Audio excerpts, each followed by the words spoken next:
Bienvenue à la formation des sacs de couchage. Il existe différentes cotes de température pour les sacs de couchage. Un sac de couchage pour le camping d'été aura une cote de 0 degrés Celsius et plus.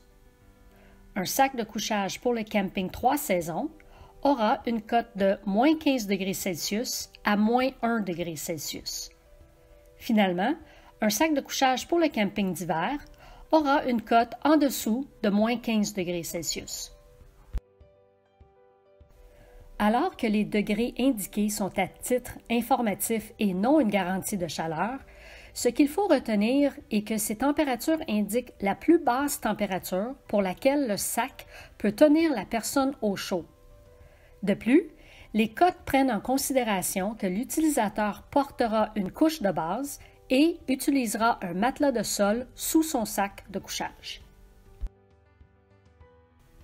Lorsque vient le temps de parler d'isolation, il y en a deux types, soit le duvet ou le synthétique. Débutons avec le sac de couchage en duvet. Celui-ci est reconnu pour sa chaleur et sa compressibilité. Il dure un peu plus longtemps s'il est comparé au sac avec un isolant synthétique en raison de sa capacité à gonfler, ce qui lui permet de trapper la chaleur. Léger, facile à compresser et respirant, c'est le sac idéal quand la destination de camping est froide et sèche. Généralement plus dispendieux, il nécessite aussi un entretien particulier afin de conserver ses propriétés de gonflement. Pour ce qui est du sac de couchage synthétique, c'est un excellent choix pour un premier sac de couchage car il est généralement plus accessible, bien que moins compressible que le sac en duvet. Il permet d'affronter une plus grande variété d'environnements, autant des conditions humides que des conditions plus sèches. Et il conserve sa capacité d'isolation quand il est mouillé, alors qu'il sèche plus rapidement. Il existe différents styles de sacs de couchage. Débutons avec le style momie. Ces sacs fournissent une efficacité et une rétention de chaleur optimale pour la majorité des campeurs. Comme ils sont larges au niveau des épaules et étroits aux pieds, tout l'espace est occupé. Il y a donc moins de volume à réchauffer et moins de perte de chaleur. De plus, certains fournisseurs offrent des cloisons élastiques, des panneaux extensibles et des pieds évasés pour un confort accru. Les sacs de couchage rectangulaires sont une excellente option pour les clients qui campent en voiture ou qui n'ont pas de problème avec la grosseur et le poids supplémentaire et la conservation de chaleur réduite.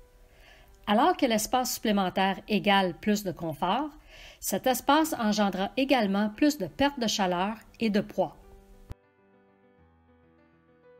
Finalement, les sacs de couchage semi-rectangulaires sont un bon compromis entre l'ajustement serré d'un sac de type momie et les sacs rectangulaires très spacieux.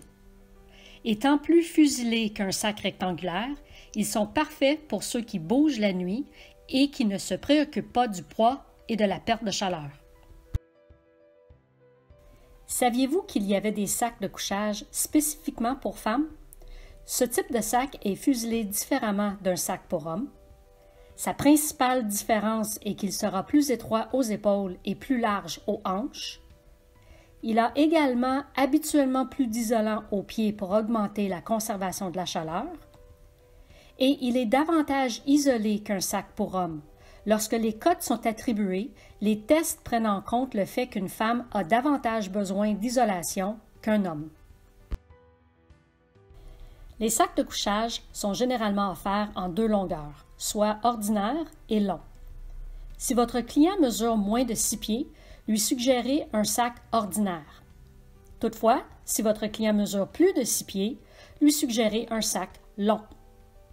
La longueur du sac que le client devra choisir devra correspondre à sa taille, plus 1 ou 2 pouces. Un sac beaucoup plus long que le client aura beaucoup de volume non utilisé, ce qui fera en sorte que le client aura froid. À l'inverse, un sac trop court fera en sorte que le client va pousser contre le capuchon et l'extrémité, ce qui comprimera l'isolant. Voici quelques conseils à donner aux clients en ce qui a trait à l'entretien d'un sac de couchage. Dans un premier temps, toujours suivre les recommandations du fabricant. Alors que les sacs sont lavables à la machine, il est toutefois recommandé d'utiliser une laveuse à chargement frontal, soit sans agitateur central, à cycle délicat. Pour un sac de duvet, suggérez un détergent pour duvet et pour un sac synthétique, suggérez un produit pour isolant synthétique. Recommandez aux clients de faire 2 cycles de rinçage ainsi qu'au moins 2 cycles d'essorage. Pour faire sécher le sac à la sécheuse, recommandez aux clients d'ajouter des balles de tennis neuves ou des balles de séchage pour défaire les amas d'isolant. Ne jamais utiliser d'assouplisseur et ne jamais ranger un sac de couchage dans un sac à compression. En effectuant un bon lavage à intervalles réguliers et en suivant ces conseils, le client pourra prolonger la durée de vie de son sac et accroître son efficacité.